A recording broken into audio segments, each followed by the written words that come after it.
I'm going to show you how I changed this t-shirt that I found in a charity shop into an awesome corset. I found this in British Heart Foundation for £3. Absolute bargain. So let's get it. So first things first, I've got to lie that t-shirt down and get it cut open so I can see what fabric I've actually got to work with. This helps me pick the pattern that I'm going to use. I really like the sleeves on this t-shirt. They had like Adidas wrote down. I thought, oh, that'll be a cool front panel. Speaking of picking a pattern, I got my file of facts of girls patterns out and ended up picking out my corset pattern. This is my favorite part, deciding where all the pattern pieces are going to lie and how the corset is going to kind of work out. I will say when I'm doing reworks of t-shirts, it is really important to get your pattern pieces in the right position because this was the scraps that I was left with next to nothing. It was time to get down to business, so I used these nifty little clips to get all the pattern pieces clipped together so that they don't move when I'm sewing them, because this stuff was really stretchy. Because it was stretchy fabric, I fired up Thready Mercury me table top and hit it with a zigzag stitch. Once all the pattern pieces were put together, I then did exactly the same process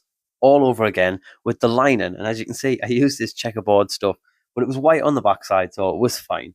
To get the fabric and the lining sewn together, I moved on to Bob & Williams, my industrial sewing machine. You have to sew your fabric and your lining face together so that when you turn it the right way around, it keeps all the raw edges on the inside. Now this is where it gets a little bit tricky, and this is how I've always done my straps, so if I'm incorrect or there's a better way to do it, please let me know.